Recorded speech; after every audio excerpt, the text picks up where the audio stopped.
Les damos la bienvenida en la tarde de hoy al segundo encuentro bíblico para vivir en familia, preparado por la animación bíblica de la pastoral de la Arquidiócesis de Rosario en este mes de la Biblia del 2022. En el día de hoy vamos a abordar el tema Dios enseña a sus hijos a vivir como hermanos. Y bueno, tenemos aquí la presencia del Padre Tomás Castelarín, así que quedamos entonces compartiendo todo lo que él nos ha preparado para el día de hoy, ¿sí? Le rezamos entonces al Señor pidiendo su asistencia y también de nuestra Madre la Virgen. Ven, Espíritu Santo, llena de fervor nuestros corazones y enciende en ellos el fuego de tu amor. Envíanos, Señor, tu Espíritu y todo para darnos la paz de la tierra. Oh Dios, Señor nuestro, que iluminas nuestros corazones con la luz del Espíritu Santo, haz que guiados por ese mismo Espíritu podamos saborear siempre bien y mostrar consuelo por Cristo nuestro Señor. Amén. Por nuestro Señor. Amén. Sagrado corazón de Jesús, en vos confío. María, sede de la sabiduría, ruega por nosotros. San Jerónimo, patrono de los estudios bíblicos, ruega por nosotros. Bueno, muy bien, entonces, en el nombre del Señor largamos. Entonces, vamos a ver este tema que recién se enunciaba, ¿no? Dios enseña a sus hijos a vivir como hermanos. Entonces, vamos a tratar de compartir pantalla y ustedes van diciendo, hasta ahora se nos ve muy bien y también los siento bien. Cuando hablaban en toda la preparación se los escuchaba perfectamente. Entonces, muy bien. A ver, entonces.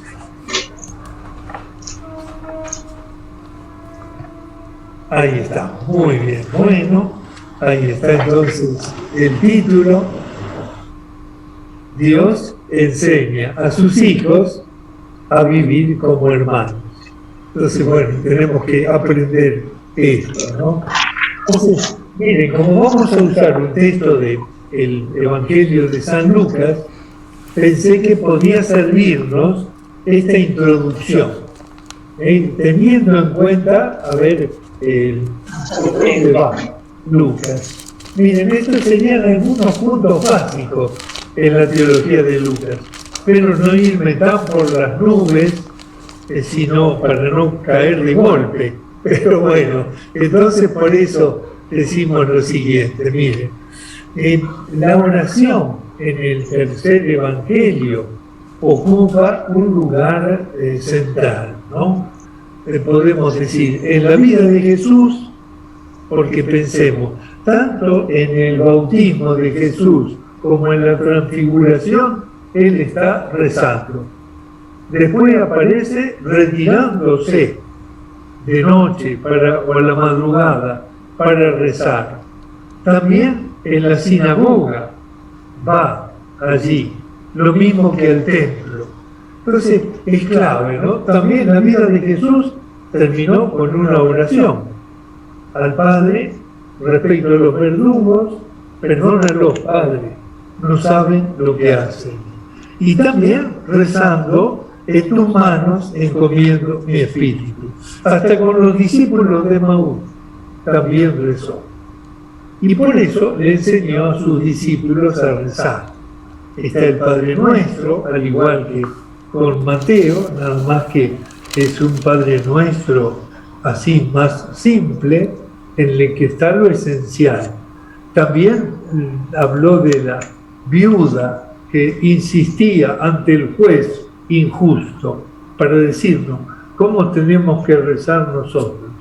Y también la comunidad cristiana, que sin duda tenemos que saber rezar y estar cuando rezamos como el pez en el agua.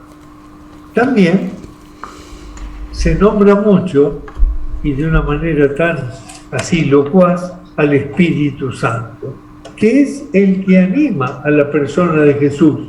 Por ejemplo, lo llevó al desierto, también lo acompañó después del bautismo para que predique en la sinagoga de Nazaret, y también esa obra del Espíritu tiene en nosotros dos opciones: o ser aceptada, y eso es lo que Dios quiere, o ser rechazada. Lucas lo presenta de entrada, porque después que Jesús habla en la sinagoga de Nazaret, primero dicen: qué bárbaro, cómo habla esta persona. Y después lo que quieren hacer es despeñarlo allí. De manera que de entrada está esta opción que hay que hacer, ¿no? Y mire, los privilegiados en el Evangelio de Lucas del reino son las siguientes personas, ¿no? Por un lado, aquellos que son excluidos a nivel social, porque carecen de bienes; a nivel religioso, porque están enfermos. El que estaba enfermo era como estar de alguna manera maldecido por el Señor. No podía frecuentar la sinagoga ni el templo. También la viuda, habla Jesús cómo era menospreciada y cómo Dios la escuchaba, y también el huérfano. Dos categorías que en la primera alianza aparecen mucho. Por supuesto, los publicanos, porque cobraban el impuesto para Roma, y los pecadores públicos. La última categoría eran las mujeres y los niños. Los niños también no gozaban de derechos, de manera que entonces por eso aparecen como privilegiados en el Evangelio de Lucas. No son los pobres de verdad, nos dice pobres en espíritu, sino los pobres así, tal cual. Muy bien. Entonces, por otra parte, el Evangelio de Lucas es el Evangelio de la alegría. Qué bueno que está esto, ¿no? Jesús, allí, en realidad, el Evangelio se invita al júbilo mesiánico. Vamos a tener realmente alegría. Por ejemplo, por el nacimiento de Juan el Bautista, vemos cómo se alegran, ¿no? En el versículo 58, toda la región, en el 44, el matrimonio y los que vieron el nacimiento, en el 14, cuando están preparando el nacimiento del Bautista. Es causa de alegría, es causa de gozo. También María en la Anunciación, alégrate. Y también en el Magnífico, porque dice: y en mi alma canta la grandeza del Señor, y mi espíritu se regocija, se alegra, Dios, mi Salvador. También decimos, cuando visita a Isabel, Isabel dice: ¿quién soy yo para que la madre de mi Señor venga a visitarme? El niño saltó de alegría en mi ser. Y después, cómo la felicitaban todos, porque siendo mayor ya pudo dar a luz nada menos que a Juan el Bautista, el precursor de Jesús. Y también el anuncio a los pastores. Y fíjense que estamos solamente en el Evangelio de la infancia, los dos primeros capítulos. dicen los ángeles, les anuncio una gran alegría para ustedes y para todo el pueblo. De manera que el júbilo mesiánico está presente. También se llenan de gozo los discípulos. Por ejemplo, cuando vuelven en el capítulo 10 de misionar y están chochos por todo lo que hicieron. Y Jesús les dice, alégrense más bien porque sus nombres están escritos en el cielo. También en la entrada triunfal de Jesús, capítulo 19, versículo 37, la multitud camina llena de gozo. Y también 24, 41 y 52, cuando la resurrección de Jesús y la ascensión, el versículo 52 es el penúltimo de todo el Evangelio de Lucas. El mismo Jesús se llena de gozo en el Espíritu Santo. También en ese pasaje tan lindo que tiene su paralelo en Mateo. Jesús lleno de gozo en el Espíritu y alaba al Padre, porque esto lo conocen los humildes, los simples, ¿no? Bien, la multitud también está contenta con todo lo que hace Jesús. Y Zaqueo se baja del árbol lleno de alegría, porque Jesús va a ir a parar a su casa. Baja pronto, tengo que alojarme en tu casa. Y él se llena de gozo allí, ¿no? Muy bien. Por eso hay que alegrarse, y ya vamos llegando, ¿por qué? Por la oveja perdida que fue encontrada. Claro. Qué alegría para el pastor. Es arriesgado. Dejó las 99 en el campo y fue a buscar esta. Y lleno de alegría le dijo a los amigos y vecinos que la había encontrado. También es causa de gozo la moneda extraviada por la mujer, que dio vuelta a la casa, barrió todo, hasta que la encontró. Y después le informó a sus amigas y vecinas que la había encontrado, que la tenía de nuevo. Tenía también las otras 9, pero le importaba no perder esa. Así, lo del hijo pródigo, también hay que alegrarse porque estaba muerto, dice el padre, y ha vuelto a la vida. Y por eso la fiesta y por eso la alegría. De manera que miren qué simpático que es este tercer evangelio, es realmente como toda palabra de Dios, para enamorarnos de ella, ¿no? Entonces, bueno, muy bien.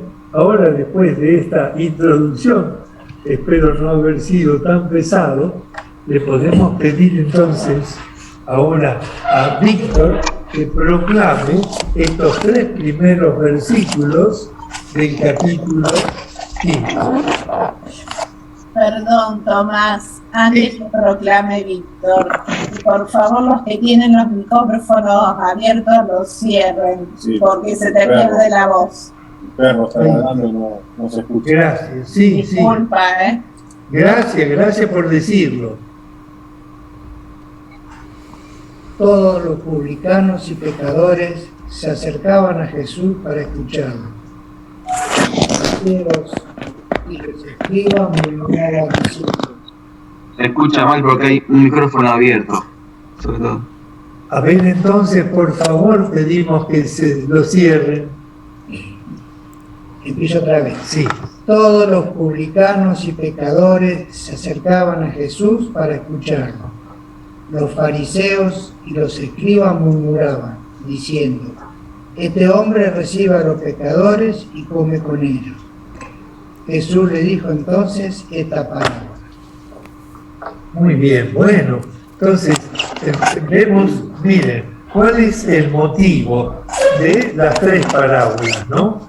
Entonces, sobre todo nos vamos a quedar con una, la tercera, pero las tres nos orientan en el mismo sentido. Los publicanos, es decir, los que recaudaban para el Imperio Romano y los que eran conocidos como pecadores públicos, son los que se acercaban a Jesús. Fíjense qué bueno, para escucharlo. Estaban atentos a ver el mensaje que Jesús iba a decir. Y entonces recibe la crítica, la murmuración. En la Sagrada Escritura, la murmuración es sinónimo de falta de fe. Sobre todo nosotros vemos cuando el pueblo murmura contra Moisés y Aarón en la marcha por el desierto, es que les falta la fe, no miran con ojos de fe y por lo tanto tampoco tienen la capacidad de escuchar lo que Jesús quiere decir como mensaje de vida, ¿no? Entonces, claro, el comportamiento de Jesús a ellos les chocaba porque es signo del amor de Dios, el modo como Jesús se relaciona, porque Jesús siempre busca al último, al que está detrás, al que nadie presta atención, al que está extraviado. Claro, así es como obra Dios. Nosotros estamos lejos de tener esa preferencia, pero ellos son los preferidos de Dios, los que Dios realmente quiere, ¿no? Entonces, bien, tenemos ahí el texto. Se suele llamar muy conocida, la pararchi conocida del hijo pródigo, pero también tiene otros nombres. Por ejemplo, del padre con dos hijos, o también, y más frecuentemente, del padre misericordioso. Y entonces los protagonistas los conocemos bien. Entonces vamos a tratar de descifrarlos. Miren, el hijo menor que se va de la casa, el que está perdido, ese representa justamente a los pecadores y a los publicanos. Ahí está, cuidando cerdos, con harapos, y pensando también. Lo bueno de que no solamente pensó, sino que llevó adelante lo que había pensado. Entonces es un protagonista. Otro protagonista, el hijo mayor, correcto. Acá a veces podemos identificarnos nosotros, ¿no? Entonces, ¿quién era en definitiva? Y en definitiva, los escribas y fariseos lo sabían todo, pero le faltaba entrar en el corazón del Padre. Estos son protagonistas, pero por supuesto el principal protagonista es el Padre comprensivo. El Padre es el principal protagonista. Se abrió la imagen con una cruz. Ahí está. Porque el Padre está representando a Dios, esa imagen de Dios. Entonces, esto tenemos claro, los protagonistas. Pero fíjense lo que está detrás, ¿no? Por delante es el hijo perdido, pero son los pecadores y publicanos. El mayor, correcto, son los escribas y fariseos. Y el Padre que busca a los dos. El Padre que busca como tal a los dos, ¿no? Entonces ahora te pedimos, Alicia, por favor, si podés proclamar este pasaje hasta el versículo 20a. Un hombre tenía 2 hijos. El menor de ellos dijo a su padre: Padre, dame la parte de la herencia que me corresponde. Y el padre les repartió sus bienes. Pocos días después, el hijo menor recogió todo lo que tenía y se fue a un país lejano, donde malgastó sus bienes en una vida licenciosa. Ya había gastado todo cuando sobrevino mucha miseria en aquel país y comenzó a sufrir privaciones. Entonces se puso al servicio de uno de los habitantes de esa región, que lo envió a su campo para cuidar cerdos. Él hubiera deseado calmar su hambre con las bellotas que comían los cerdos, pero nadie se las daba. Entonces recapacitó y dijo: ¿cuántos jornaleros de mi padre tienen pan en abundancia y yo estoy aquí muriéndome de hambre? Ahora mismo iré a la casa de mi padre y le diré: Padre, pequé contra el cielo y contra ti. Ya no merezco ser llamado hijo tuyo. Trátame como a uno de tus jornaleros. Entonces partió y volvió a la casa de su padre. Palabra de Dios. Te alabamos, Señor. Bueno, entonces, bien, nosotros ven, es el hijo menor y el itinerario que el hijo menor realiza, apenas que aparece ahí, ¿no? Entonces, lo primero que hace es, antes de que el padre muera, pide que se le reparta la herencia. Bueno, se podía hacer, pero de alguna manera es decirle: desaparecer lo antes posible y déjame gastar y usar lo que vos me vas a dejar. Entonces lo borra al padre de alguna manera. Y parte para un país lejano, es decir, no tiene la intención de relacionarse avisando que llegó, que está bien, cómo le van las cosas, ni tampoco piensa para nada volver, sino que, bueno, está allá lejos en ese país, ¿no?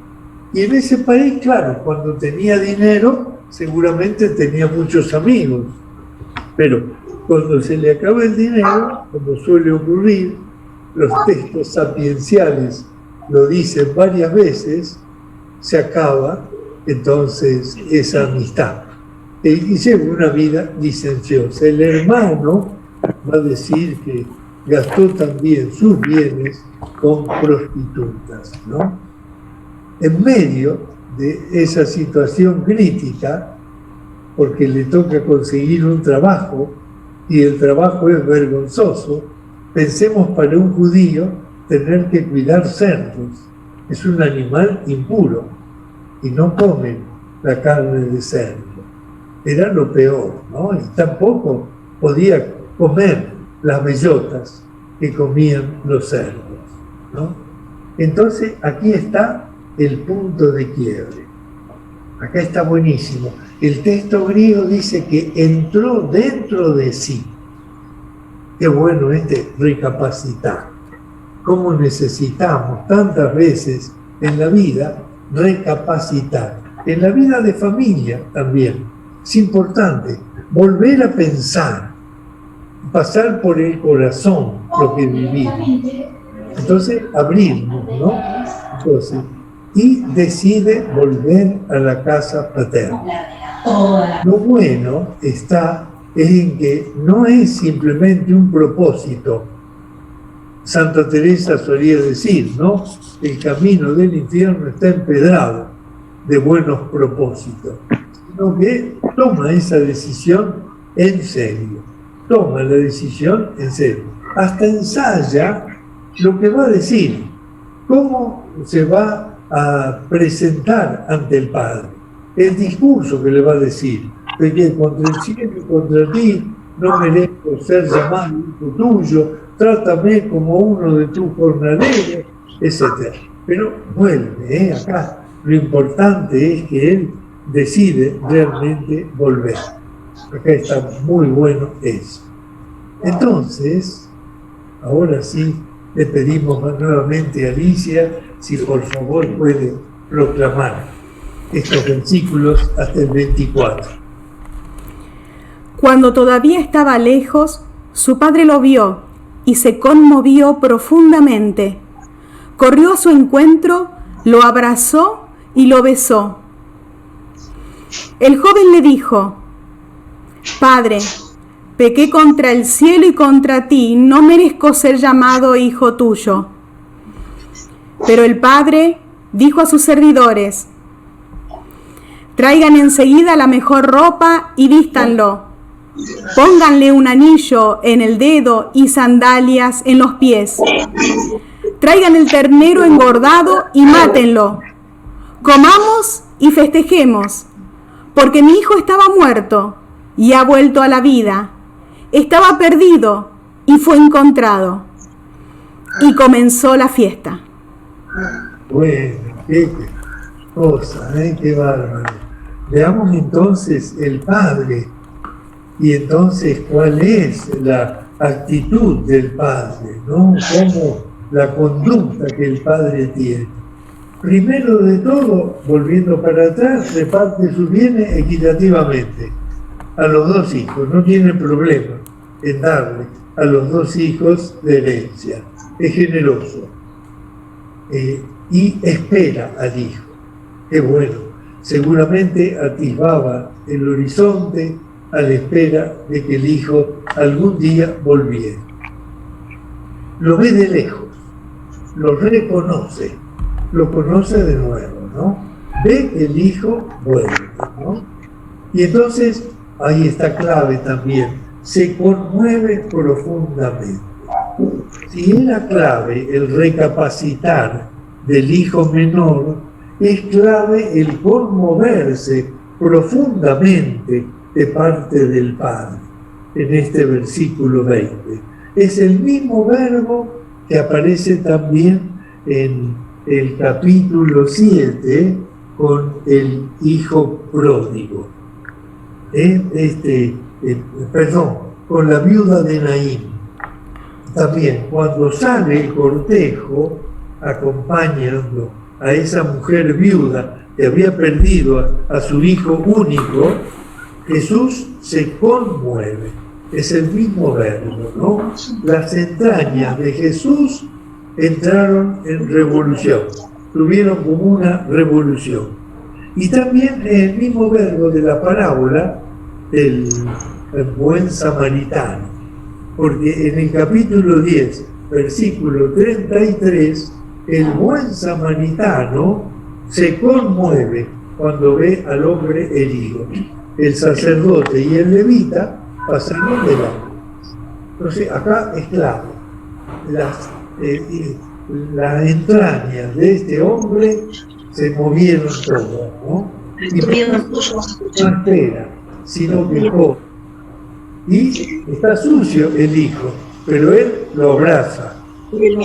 También lo besa para mostrarle que realmente lo quiere y cuánto, ¿no?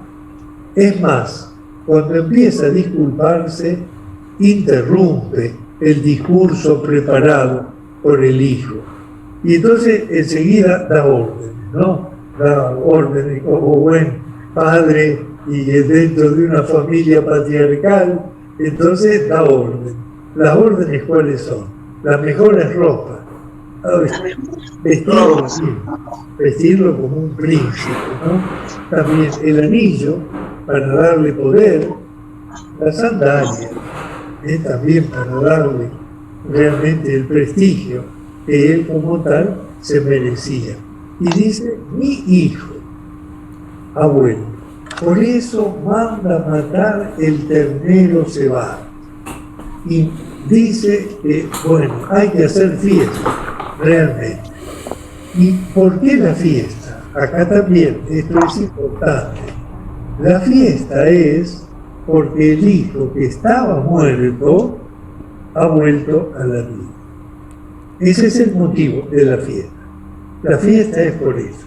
Lo reconoce otra vez como hijo y le da un lugar en la casa. Y le dice que viva en la casa del Padre y que disfrute de todos los bienes que el Padre tiene para darle, ¿no? Entonces, ahí está, qué bueno realmente este camino, ¿no? Y como el Padre tiene un modo de obrar la conducta del padre es distinta de lo que hubiera sido quizás nuestra conducta si hubiéramos tenido que protagonizar algo así en lugar del padre.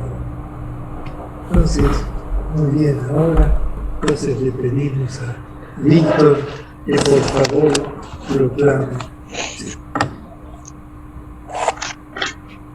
El hijo mayor estaba en el campo. Al volver, ya cerca de la casa, oyó la música y los coros que acompañaban la danza.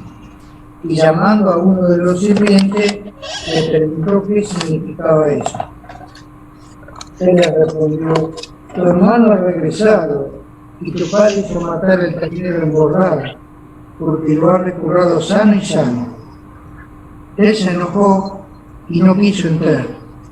Su padre salió para rogarle que entrara, pero él le respondió: hace tantos años que te sirvo sin haber desobedecido jamás ni una sola de tus órdenes, y nunca me diste un cabrito para hacer una fiesta con mis amigos. Y ahora que ese hijo tuyo ha vuelto, después de haber gastado tus bienes con mujeres, hace matar para él el ternero engordado. Pero el padre le dijo: hijo mío, tú estás siempre conmigo, y todo lo mío es tuyo. Es justo que haya fiesta y alegría, porque tu hermano estaba muerto y ha vuelto a la vida. Estaba perdido y ha sido encontrado. Bueno, muy bien, entonces ahí está, ¿no? El hijo mayor, entonces vemos cómo actúa, ¿no? ¿Cuál es la actitud que tiene el hijo mayor? Venía de cumplir con sus tareas, ¿no? Venía del campo, del trabajo, y se extraña por la fiesta inesperada, ¿no? Y se enoja cuando le dicen el motivo, y por eso no quiere entrar, no quiere entrar. Claro, el padre es el que sale a buscarlo. Así como esperó ansiosamente al hijo menor, al primogénito lo va a buscar para que entre. E incluso escucha el reproche que le hace el hijo de su buen comportamiento. No te desobedecí jamás y nunca me diste un cabrito. Claro, yo suelo decir que no le dio el cabrito porque él nunca se lo pidió. Si se lo hubiera pedido, seguro que se lo hubiera dado. Y se maneja con la lógica de los escribas y fariseos. Es decir, el mérito con que uno se gana las cosas. No la generosidad, sino el mérito porque yo hago tal cosa o tal otra, tengo entonces derecho a. No es que recibo gratuitamente tanto, sino que yo me merezco, porque yo me sacrifiqué. Es la lógica humana, es la lógica humana, el mérito que nos dan el haber realizado ciertos actos. Pero claro, el padre tiene otra lógica. El padre piensa de un modo distinto. El padre tiene la lógica del amor incondicional, porque es padre, y porque este padre de la parábola es la imagen de Dios, ¿no? Un amor incondicional, por la que el mayor que debe primero redescubrirse él como hijo. Con ternura le dice hijo, el padre. Él lo llama así, hijo, ¿no? Y también tiene que reconocer a su hermano, porque le dice, ese hijo tuyo malgastó los bienes. No lo llama mi hermano. Tiene que aprender las dos cosas, ¿no? A ser hijo del padre, a ser hermano del otro. Entonces, claro, esto no es fácil. Tiene que hacerlo, decimos, entrando en el corazón del Padre. Si uno no entra en el modo de obrar del Padre, en los sentimientos del Padre, es muy difícil reconocerse como hijo y reconocer también a los demás como hermanos. Esto es bueno en la familia pensarlo, ¿no? Tenemos que entrar en el corazón del Padre Dios para redescubrir al otro, para reconocerme yo. Entonces, muy bien. Fíjense, decimos esto, ¿no? La parábola queda abierta. A ver, ¿por qué queda abierta? Entró en la fiesta el primogénito. No lo sabemos. No lo sabemos. Suponemos, ¿no? Pero no lo sabemos. Volvió a marcharse el menor. Supongamos también que no, pero no sabemos. Está la posibilidad, ¿no? Entonces, de que uno no entre, de que uno se vaya de la casa. Siempre está la posibilidad. Por eso es bueno pedirle al Señor que nos dé la gracia de perseverar en el camino del bien. Una gracia importante. Siempre rezábamos a la noche antes de dormir, justamente por eso. Por su una gracia, por medio de mi vida, de perseverar en el camino del bien, ¿no? Claro, una familia cristiana debe ser, en este sentido, un lugar de aprendizaje. Estamos haciendo estos encuentros bíblicos para vivir en familia. Entonces, bueno, un lugar de aprendizaje. A ver, para vivir, entonces, dos cosas. Por un lado, la paternidad, al estilo de este buen papá. Y también la fraternidad o sororidad, la hermandad de varones con mujeres y mujeres con mujeres y varones juntos, ¿no? La paternidad y la hermandad. Tenemos que ser capaces, pero vivirla según Dios. Entonces, según Dios significa que, entonces, el que está en la casa tiene que darse cuenta de que todo lo mío es tuyo, como dice el Padre. Tiene que darse cuenta de eso, ser dueño y saber usar las cosas. Y también tiene que darse cuenta de que el otro es hermano que ha vuelto a la vida, no es un extraño. En la familia no compartimos con extraños, sino con gente como nosotros. Compartimos tantas cosas, ¿no? Qué bueno, compartimos los juegos, las vivencias, el pan, los familiares. Entonces, saber realmente compartir, saber compartir de verdad, ¿no? Ahí tenemos una imagen de la Sagrada Familia, ¿no? Entonces, en familia, miren, lo lógico, lo lógico sería lo de ese cartelito. En algunas familias está. Conocí una señora que se enojó y casi se lo tira por la cabeza al esposo, ¿no? Dice, hogar, dulce hogar. Pero, claro, muchas veces no es tan así, ¿no? Sino que, de hecho, hay conflictos, a veces hay lío. Decimos, cada casa es un mundo.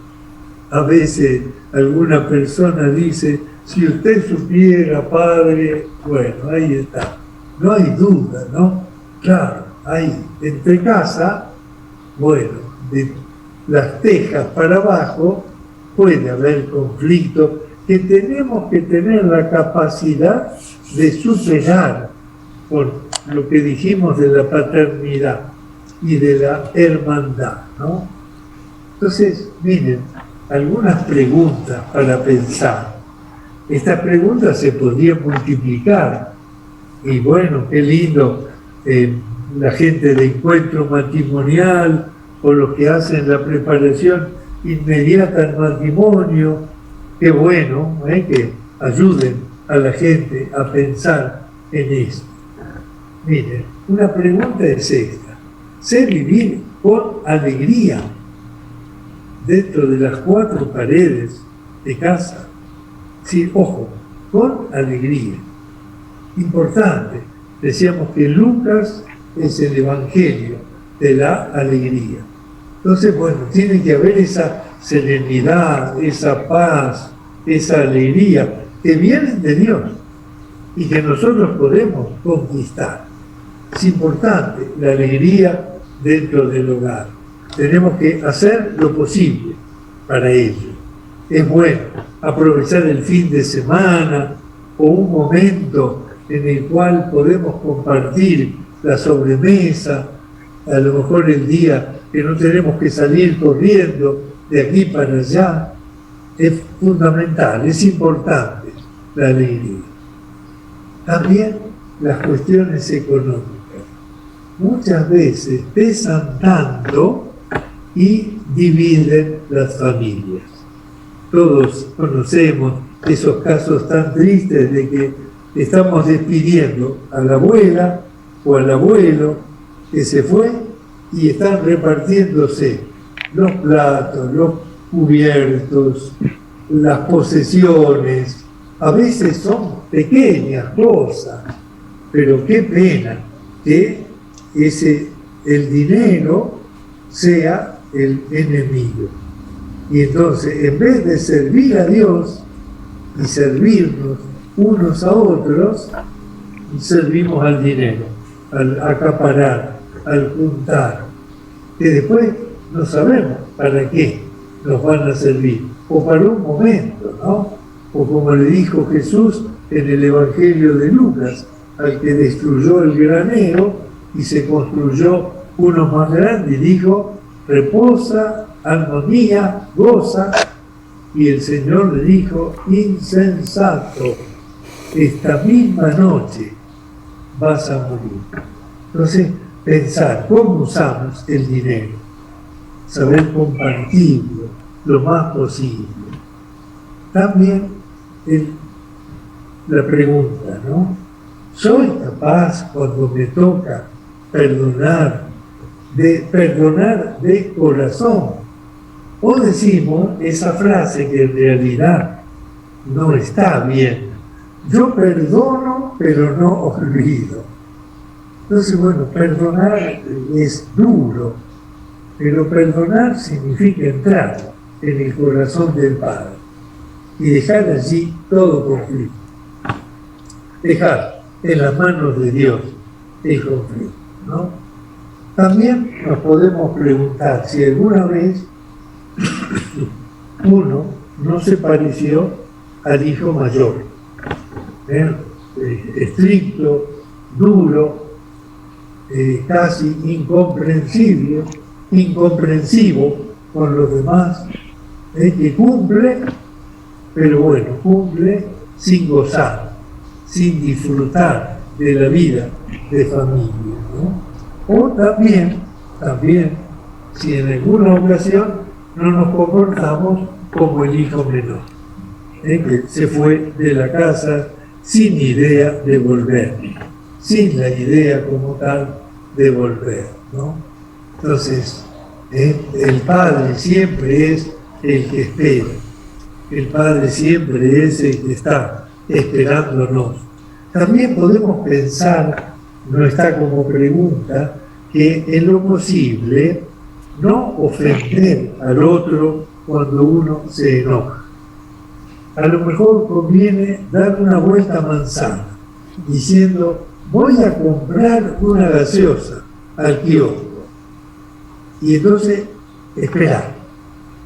Porque si el horno no está para bollos, nos ofendemos Y después es difícil volver atrás.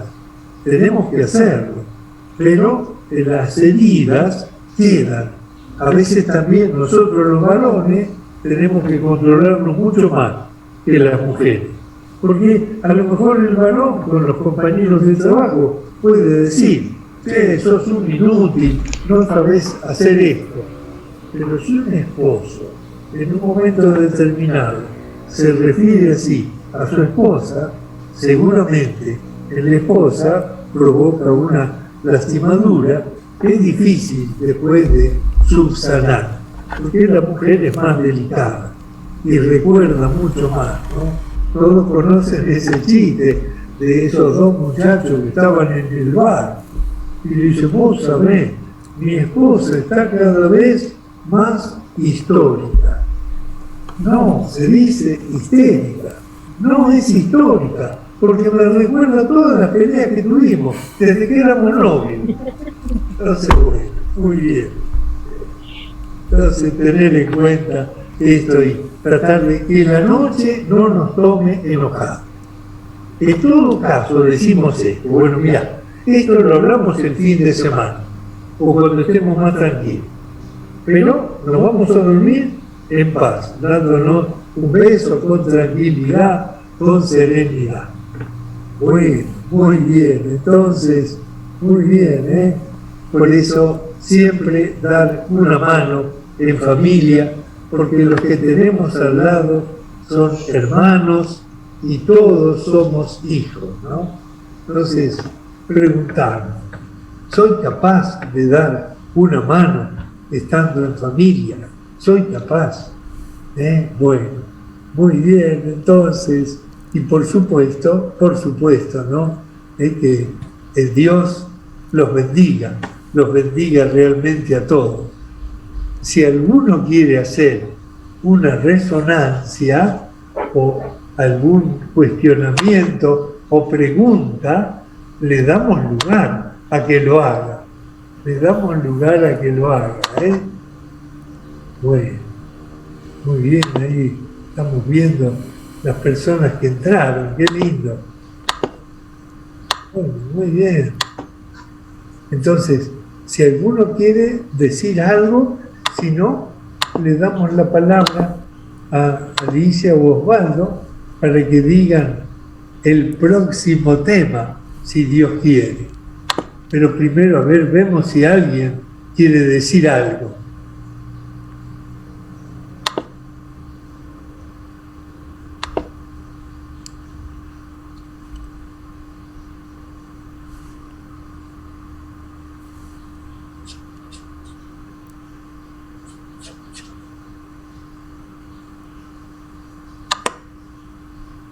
Bueno, entonces, qué bueno. Bien, Padre, muchísimas gracias por esta reflexión sobre esta parábola del Padre Misericordioso.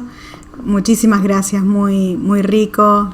Dios quiera que podamos cumplir con todas estas, llevar a cabo esas preguntas, poder reflexionarlas y bueno, que nuestro hogar sea como el hogar de la Sagrada Familia, ¿no? Bueno, nos vemos el miércoles próximo. Continuamos celebrando este mes de la Biblia con estos encuentros bíblicos para vivir en familia. Bueno, el miércoles próximo el tema va a ser cómo recuperar la fraternidad rota. Así que nos encontramos por este mismo medio a las 7:30, el miércoles 21/9. Bueno, Padre, no sé si nos puede dar la bendición.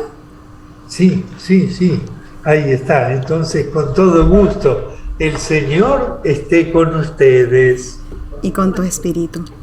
Descienda sobre ustedes, sus familias, la bendición de Dios Todopoderoso, del Padre, del Hijo y del Espíritu Santo. Amén. Amén. Nuestra Señora de la Palabra ruega por nosotros. Ruega por nosotros. San Jerónimo, patrono de los estudios bíblicos, ruega por nosotros. Bueno, muy bien. Muchas gracias a todos y adelante, ¿eh? Ahí vemos algunos matrimonios, Lucía y Marcelo, Marta y Gustavo, muy bien, ¿eh? Y también Mireya, Mercedes, Carmen, Silvia, Betina, qué bueno. Muy bien, ¿eh? Muchas gracias por estar aquí, ¿eh? Connie también. Gracias. Gracias, Padre. Gracias, Padre, gracias. Mariel, muy bien, ¿eh? Gracias. Nos estamos viendo. Chao.